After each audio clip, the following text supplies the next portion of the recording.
unagona hapo hapo. Sasa huo wimbo ulikuwa unaimba kwa ex wangu alipokufa, kabla sijaolewa mimi. Mambo vipi?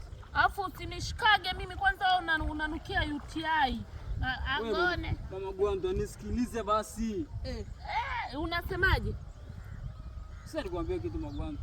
Unajua bwana mimi kitambo sana mimi nakuelewaga kinoma mwanangu. Kitambo sana mimi nakuelewaga. Sasa mama basi elewa. Unanielewa? Kweli? Kinyama, yani mimi nakuelewaga kinyama mwanangu. Kutoka moyoni. Hadi ndani kabisa. Beba madumu haya mawili bebaga basi. Mimi ukibeba na kukubalia. Mimi ukibeba unanikubali fresh. Mimi nakukubali afu ndalala kwa ndalala. Sasa madumu wangu simbona kitu chepesi. Hiki beba.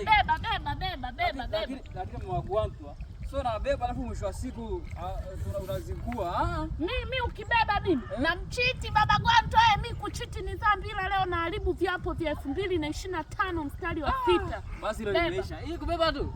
Beba. Mama Gwanto. Mama Gwanto. Kwani afu mimi usiniambia Mama Gwanto.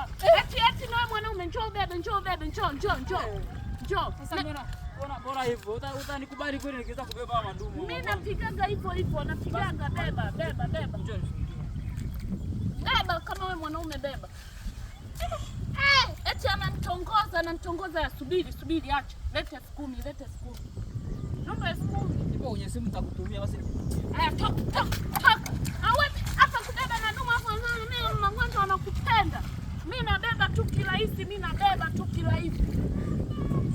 ila mazito yameshiba, ila nakomaa hivyo. Ni mwanaume lipoyoyo tu.